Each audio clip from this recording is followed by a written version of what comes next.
While being two inherently different characters, Tony Soprano, a New Jersey mafia boss, a position inherited from his father, and Jake LaMotta, a voracious boxer, share two different motives for their acts of violence as depicted in their respective pieces.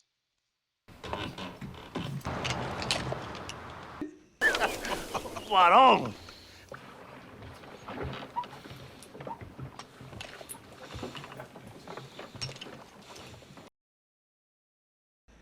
The last fucking drink you're ever gonna have.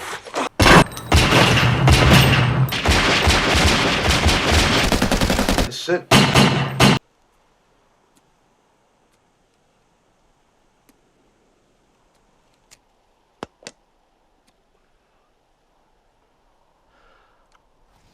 A father of two, a husband to one, and a lover to many, Tony Soprano is an uncompromised figure in American television.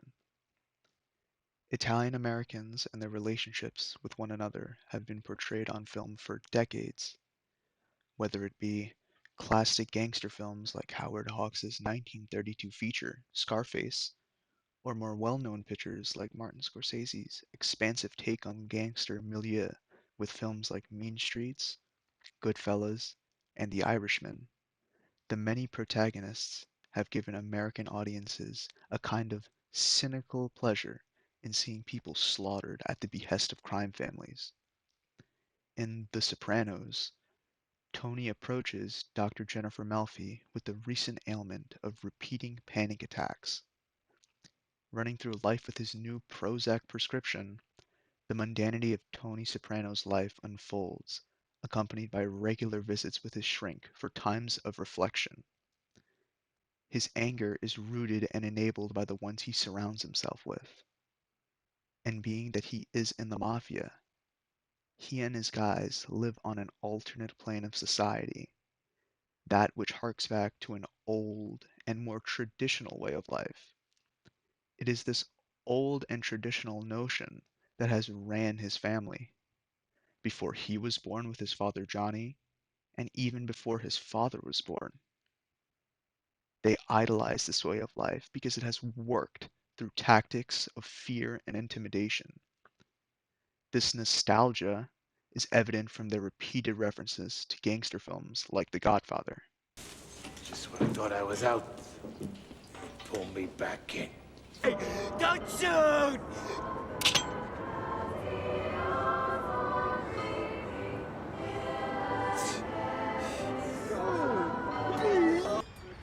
You hear about the Chinese Godfather?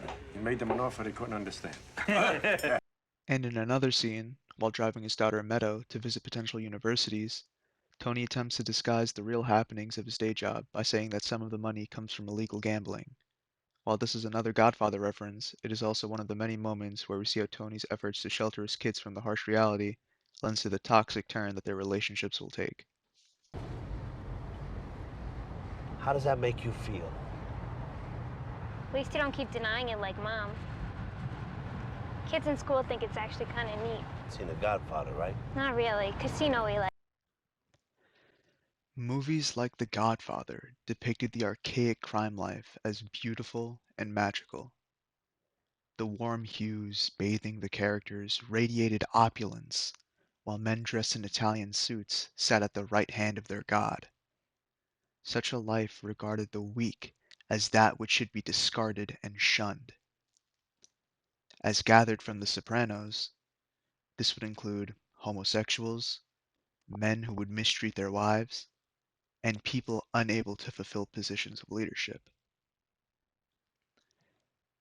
But it's crucially important not to forget one more detestable aspect of a gangster's life. This would be the seeking of help, especially psychological help, one of the most detestable aspects of the bunch. I think we may have a bad apple. Does Tony know about this? What are you gonna do? There's not much to do. We have to sit back and wait. Now for the youngsters. And do me a favor, don't let Tony know you know. He's under enough pressure. Yeah. I'm sure he's telling his psychiatrist it's all his mother's fault. What are you talking about, a psychiatrist? Yeah, a psychiatrist. He's been seeing one for a while now. God only knows what he says. Tony? Yes, Tony. Tony, who had such a terrible mother. A psychiatrist? Yes, Junior, for Christ's sake. Who? The psychiatrist, Once I mean. again, Mr. You think I Bob know? Dylan. What did you say to Tony about this? Me? Nothing. I wouldn't give him the satisfaction. And Junior, I don't want there to be any repercussions. A psychiatrist? You're a broken record. Yes, yes. Broken into Do the I have to? closet. This lady is flying. Dear, I have a few Do I words have for to you, say and they it are again? Lucy in the sky with diamonds. All right? Picture yourself in a boat at Ellis Island. All right? How does that sound? The look on Corrado Soprano's face says it all. His own nephew, the son of his brother, the great Johnny Soprano, stooping so low to the point that he needs a shrink. Is he unable to resolve his own problems? What kind of man, let alone a mob boss, needs help to deal with his own thoughts? Despite seeing a psychiatrist, this idea is instilled in Tony's mind, and so he fantasizes about a life where he wouldn't have to rely on such a practice. A practice where a man who seeks help is rendered helpless and therefore weak, as perceived by his constituents. Let me tell you something. Nowadays, everybody's got to go to shrinks and counselors and go on Sally Jesse Raphael and talk about their problems. Whatever happened to Gary Cooper, the strong, silent type? That was an American. He wasn't in touch with his feelings. He just did what he had to do. See, what they didn't know was once they got Gary Cooper in touch with his feelings, that they wouldn't be able to shut him up. And then it's dysfunction this, and dysfunction that, and dysfunction motherfucking. You have strong feelings about this. Let me tell you something. I had a semester and a half of college, so I understand Freud. I understand therapy as a concept. But in my world, it does not go down. Could I be happier? Yeah. Yeah. Who couldn't? Do you feel depressed? Do you feel depressed?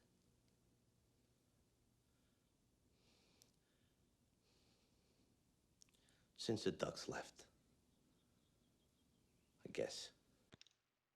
Since the Ducks left, Tony says, he has admitted to the deterioration of his psychological well-being. This, combined with his purposeful lying, not so subtle sociopathic tendencies, and his constant determination to be a beacon of leadership for his traditional family, has cornered him to the point where he becomes encapsulated by repressed emotions. And so, it is inevitable that such emotions will burst out in fits of rage. In the next scene, we see Tony with his second child, AJ.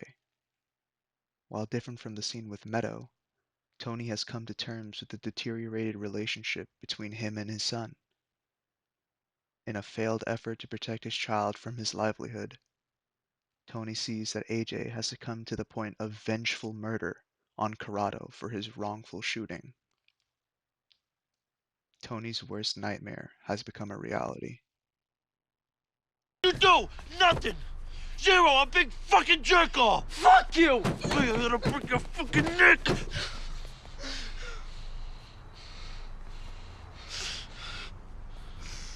Stop crying. Stop crying.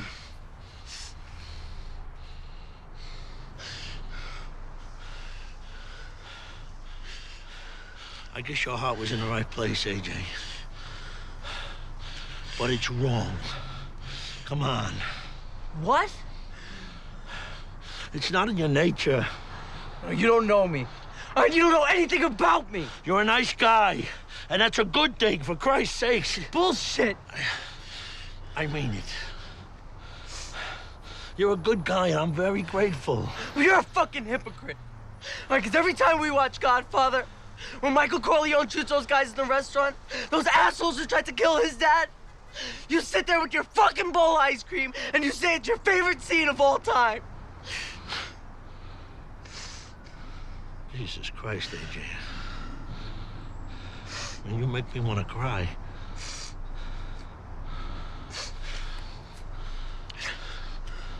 It's a movie. You gotta grow up. You're not a kid anymore. You hear me? You gotta grow up.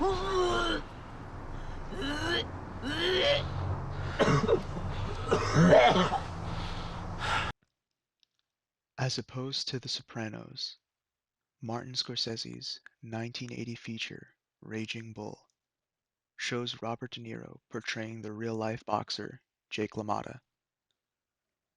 Based on LaMotta's autobiography of the same name, De Niro portrays a man with a burning desire for fighting.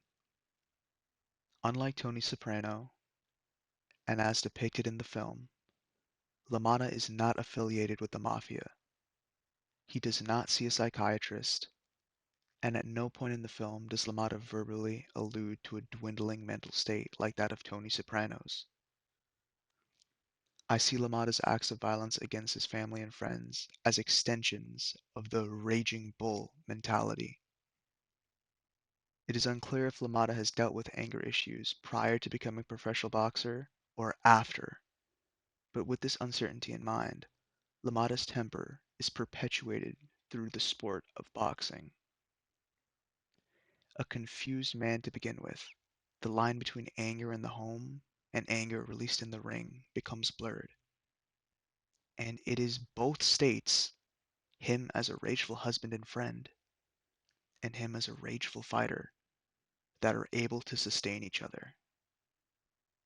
Similar to Tony Soprano's milieu, his fellow mobsters enable the violence against people. But in the case of Raging Bull, LaMotta is on a much more individualistic journey, one not affected by the people around him, but by the personas within his troubled mind. Okay? Happy? Happy? That's all I want. That's all I want. Here, no more. There. Bothering me about a steak, huh? You bothering me about a steak?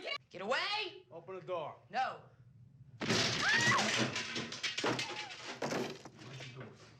Why'd you do it, huh? Why'd you do it? I didn't do Why'd anything. you do it? Why'd you do it? Why'd you do it? I told you, keep your hands out of the plate. Right. Peace around here, Joey. Just relax. We're all deal like you like a gabon like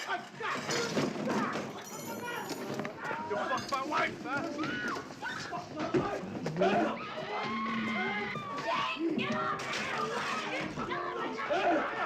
I'll kill you! The violence that LaMotta exhibits is horrendous, but it is purposeful.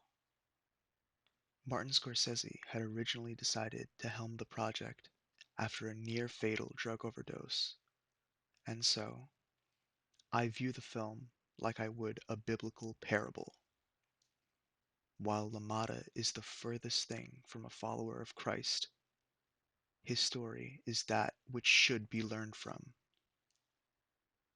The barbaric filmic language represents an intimate slow dance between Scorsese and the source material, in the sense that, for a man reluctantly coming face to face with death to embrace a story of another man whose death could be the only form of relief, says something profound about one's ability to connect with another despite his detestable deeds. The pain, both physical and mental, that LaMotta inflicts is profoundly mournful, and we see this compounded by the melancholic black and white haze that opens the film. His violence is masculine in nature, and he shows agency through the act of hurting, because he is implicitly carrying out the actions. He feels as if he should also be the one to deem himself as attacked or hurt. In a boxing scene with Sugar Ray, it is as if LaMotta is wielding the momentum of the fight despite refusing to inflict Sugar Ray. Instead, he actively submits to being beaten, and at the end, assures Sugar Ray that he is still standing. It is this perverted sense of masculinity that he showcases, which proves nothing to anybody, only to himself, almost as a self-inflicted punishment for his actions that he is unable to correct in normal, civilized ways. Come on! Come on! Come on! Come on! Come on! What are you standing for? Come on! Robinson.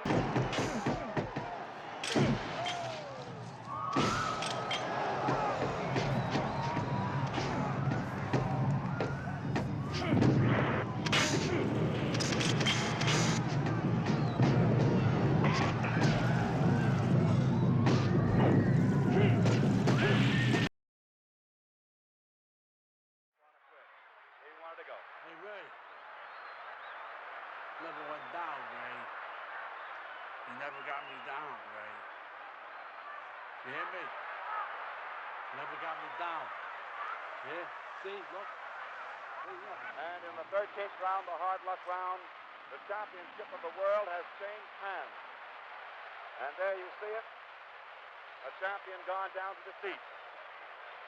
And so now we wait for the announcement from Eddie Plick, the